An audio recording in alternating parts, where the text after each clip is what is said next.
And welcome friends, the rankers lab YouTube channel में आपका स्वागत है। जैसा कि आप लोगों को पता है, हमने एक सीरीज़ स्टार्ट किया है जिसमें हम सिर्फ 120 डेज़ के अंदर अपना पूरा का पूरा एसएससी का सिलेबस को फिनिश करेंगे। ठीक है, सिर्फ 120 डेज़ और आपका जो पूरा सिलेबस है वो फिनिश हो जाएगा। सिलेबस जो होता है ना, तो वो एसएससी के जितने भी एस्पिरेंट है ना, उनके लिए सबसे बड़ा बर्डन यही होता है कि आप अपना पूरा सिलेबस फिनिश नहीं कर पाते। पूरा सिलेबस का मतलब है आपका मैथ्स हो गया, इंग्लिश हो गया, रीजनिंग हो गया, जीएस हो गया। ये चारों चारों का चारों सब्जेक्ट को आपको प्रॉपर वे में फिनिश करना पड़ेगा। अगर आप प्रॉपर मतलब ये चारों सब्जेक्ट को अगर आप प्रॉपरली फिनिश नहीं करते हो तो आप ऐसा ऑलरेडी बाकी स्टूडेंट से बहुत ज़्यादा पीछे हो जाओगे। बहुत ज़्यादा पीछे का मतलब क्या है, मैं आपको समझाता हूँ। जैसे मान लो कि आपने कुछ चैप्टर्स को छोड़ दिया है, मैथ्स का हो गया या जीएस का हो गया या इंग्लिश का हो गया या कोई और भी चैप्टर है। ठीक है, तो आपने बहुत सारे चैप्टर्स को मतलब होता ना कि जैसे कुछ चैप्टर्स इंपॉर्टेंट है तो उसको कर लेते हैं, बाकी चैप्टर्स इंपॉर्टेंट नहीं है तो उसको छोड़ देते हैं क्योंकि टाइम कम है हमारे पास। तो आप जो ये सोच के जो करते हो ना, ये बहुत गंदा लूप में आप फंस जाते हो। आपका होता है क्या, जैसे मान लीजिए कि अभी सीजीएल 2026 का नोटिफिकेशन आ चुका है। ठीक है, तो आप क्या करोगे, इंपॉर्टेंट चैप्टर्स का लिस्ट बनाओगे और उसको खत्म करोगे 2 महीने का, क्योंकि टाइम है आपके पास। तो आप इंपॉर्टेंस चैप्टर का लिस्ट बनाओगे, उसको खत्म करोगे। खत्म करने के बाद आपका क्या होगा कि 26 वाला जो सीजीएल में आप बैठोगे जिसका सिलेबस कंप्लीट है, अगर मान लीजिए कि कोई चैप्टर आप छोड़ के गए हो, पार्टनरशिप या एवरेज या कोई भी एक चैप्टर है जिसको आप छोड़ के गए हो, जो आपको समझ में नहीं आता या जिसमें आपको प्रॉब्लम बहुत ज़्यादा होता है, आप वो सारे चैप्टर्स छोड़ के गए हो। बाकी स्टूडेंट्स जो है वो चैप्टर को बहुत अच्छे से प्रैक्टिस किए, मेहनत किए उसके ऊपर। अब उसी चैप्टर से आपका क्वेश्चन आ गया, बहुत ज़्यादा क्वेश्चन आ गया। मतलब आपके शिफ्ट में मान लीजिए कि आपने 5-6 चैप्टर छोड़ा है, वो सब मिला के आपके शिफ्ट में मान लीजिए कि 10 या 8-10 क्वेश्चन आ गया। मतलब 5-6 चैप्टर छोड़े, मान लीजिए उसी में आपका 8-10 क्वेश्चन उसी चैप्टर से आ गया।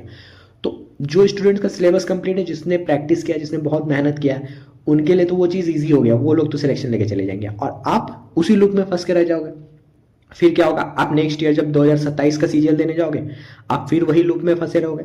आप फिर देखोगे कि 2 महीने बचा हुआ है, इंपॉर्टेंट चैप्टर का लिस्ट निकालोगे तो आप एक चीज नोटिस करोगे, 2026 के लिए जो इंपॉर्टेंट चैप्टर्स था 2027 में भी लोग वही बताएंगे कि यही सब इंपॉर्टेंट चैप्टर है। ठीक है, और अगर मान लीजिए कि कोई बहुत अच्छे से एनालाइज किया है तो वो बता देगा कि जैसे आपका एवरेज और एज छोड़ के गए थे उससे बहुत ज़्यादा क्वेश्चन आ गया, तो बता देगा भाई इस बार एवरेज और एज कर लेना।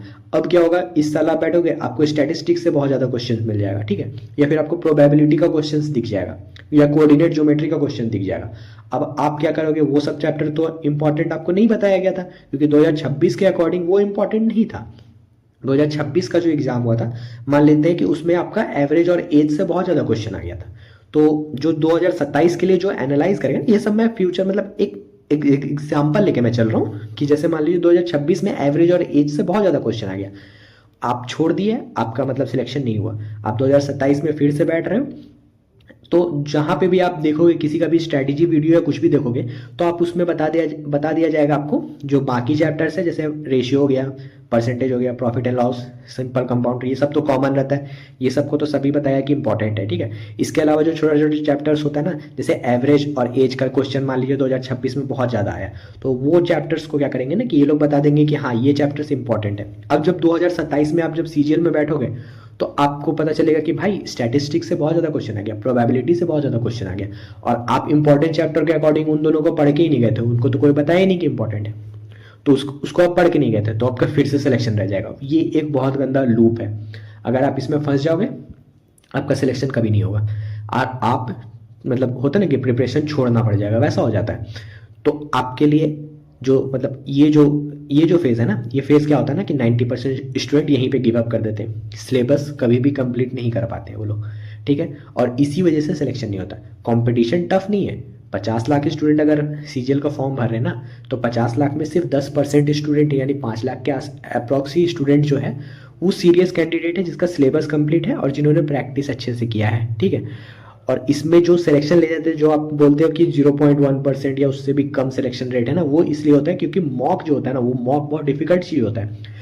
मॉक में स्कोर कैसे बूस्ट करना है ना, ये बहुत लोगों को पता नहीं होता है, इसलिए 0.1% स्टूडेंट ही सिलेक्शन ले पाते हैं। और जो 0.1% जो मैंने बोला ना, जो कंपटीशन मैंने बोला 10%, वो 10% ही कंपटीशन है, बाकी का तो सिलेबस ही कंप्लीट नहीं है, तो बाकी को तो आप ऑलरेडी हटा दो। ठीक है, तो ये जो 10% है ना, ये 10% और 0.1% जो कंपटीशन है बस यहीं पे है। आप हमेशा सुनोगे कि जो ऑलरेडी सिलेक्टेड है वही फिर से सिलेक्शन ले रहे हैं। ठीक है, तो इसका रीज़न भी यही है क्योंकि उन लोगों ने सिलेबस अपना पूरा कंप्लीट किया है। ठीक है, इसके बाद उन लोगों ने प्रैक्टिस पूरा किया है और उनका कंटिन्यूअस सिलेक्शन लेने का रीज़न ये है कि उनको पता है कि मॉक में नंबर इंक्रीज कैसे करना है। समझ में आया? तो ये रीज़न होता है जिसकी वजह से सिलेक्शंस नहीं ले पाते हैं और कुछ लोग कंटिन्यूअस सिलेक्शन लेते रहते हैं। ठीक है, क्योंकि उनको पता है कि मॉक में नंबर स्कोर कैसे करना है। तो आपको थर्ड फेज़ में पहुंचने से पहले आपको फर्स्ट फेज़ क्लियर करना पड़ेगा, यानी कि आपको सिलेबस कंप्लीट करना पड़ेगा।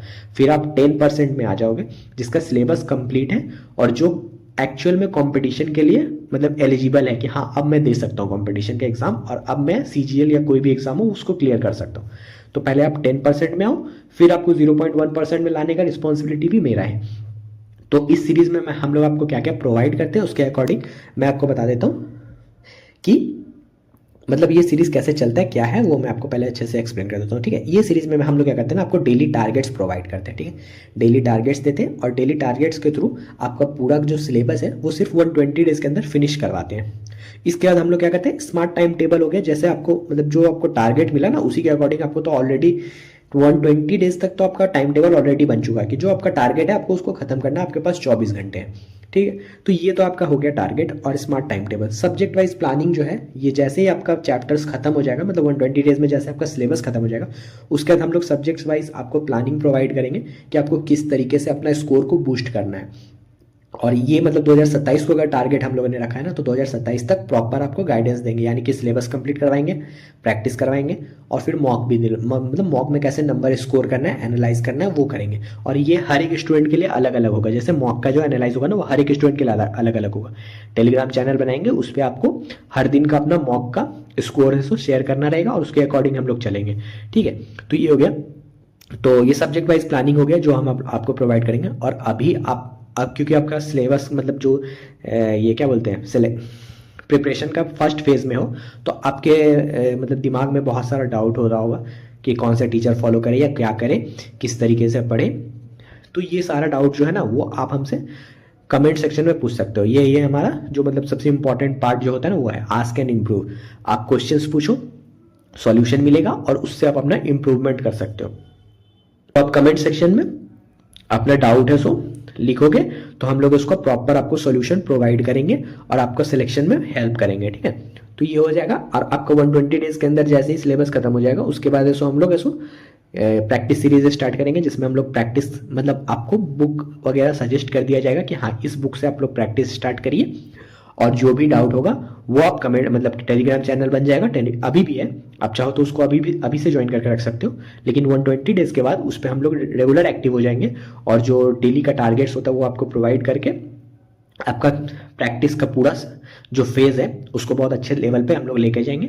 और मॉक का एनालाइज भी जैसे मैंने आपको बताया कि इंडिविजुअल हर एक स्टूडेंट अपना मॉक का पूरा नंबर को शेयर करेगा और उसके अकॉर्डिंग हम लोग उसको प्रॉपर गाइडेंस देंगे कि आपको किस तरीके से क्या क्या पढ़ना है।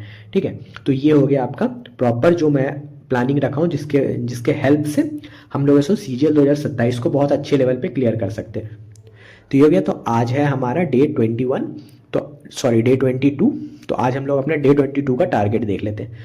तो जो आज का हमारा टारगेट है सिंपल और कंपाउंड इंटरेस्ट का हम लोग 3 क्लासेस करेंगे। उसके बाद हमारा वॉइस खत्म हो चुका है इंग्लिश में, तो अब हम लोग नरेशन कर रहे हैं। नरेशन का हम लोग 2 क्लासेस करेंगे। और ज्योग्राफी हम लोगों ने मतलब डे 21 को स्टार्ट किया था, उससे पहले हम लोग हिस्ट्री पूरा का पूरा कंप्लीट हो चुका है, तो हिस्ट्री का भी हम लोग 2 क्लासेस करेंगे। आप लोग जितने लोग भी नए हो चैनल पे उन लोगों को एक चीज़ मैं बता दूं कि आप हमारा डे 1 का वीडियो जाके देखिए।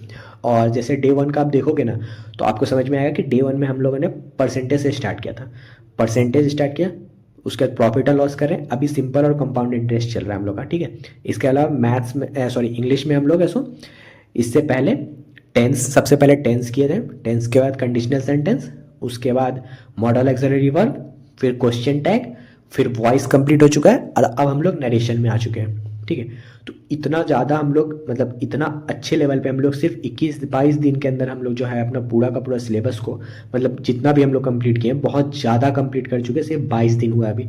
ठीक है, 120 डेज में बहुत कुछ कंप्लीट हो जाएगा और बहुत अच्छे लेवल पे हो जाएगा। तो आप लोग अगर जो भी लोग भी नए हैं वो लोग इस सीरीज़ को अगर फॉलो कर लोगे ना तो बहुत अच्छा होगा आप लोगों के लिए। जो लोग भी नए हैं डे 1 से आप लोग स्टार्ट कर दीजिए और डे 1 देखने से पहले आप हमारा रोड मैप वाला वीडियो देखिएगा, उसमें हम बताएं कि किस तरीके से VOD बैच को सेलेक्ट करना है और किस तरह से टीचर्स को, मतलब जो भी होता है टीचर्स को किस तरीके से आप फॉलो कर सकते हो, किस तरीके से अपना पूरा का पूरा जो सिलेबस है वो ख़त्म करोगे। रोड मैप वाला वीडियो हो गया। और आपको एक मिल जाएगा कि आप टीचर्स मतलब कौन सा आपको लेना चाहिए, मैथ्स के लिए या इंग्लिश के लिए, रीजनिंग के लिए, तो वो सारे टीचर्स को भी हमने सजेस्ट किया है। तो वो दोनों वीडियो देख लीजिएगा, उसके डे 1 से आप लोग स्टार्ट कर दीजिएगा। जितने लोग भी नए हैं वो लोग कमेंट सेक्शन में एक बार फॉलो, मतलब जो लोग भी फॉलो कर रहे हैं ना वो लोग ऐसे कमेंट सेक्शन में एक बार फॉलो लिखिएगा और फॉलो लिख के बताइएगा कि हाँ हम लोग ऐसे इस सीरीज़ को सच में फॉलो कर रहे हैं और पसंद आ रहा है। पसंद आ रहा है तो लाइक भी ज़रूर करिएगा हमारे वीडियो को, जिससे हम लोगों को भी पता चलेगा कि हाँ इस सीरीज़ में मतलब सच में आप लोगों को कुछ बेनिफिट हो रहा है। ठीक है, तो आज के लिए इतना ही रखते हैं। जितने लोग भी नए हैं चैनल पे उन लोग से रिक्वेस्ट है सब लोग सब्सक्राइब कर लीजिए। ठीक है, आज के लिए इतना ही रखते हैं। Thank you and have a nice day.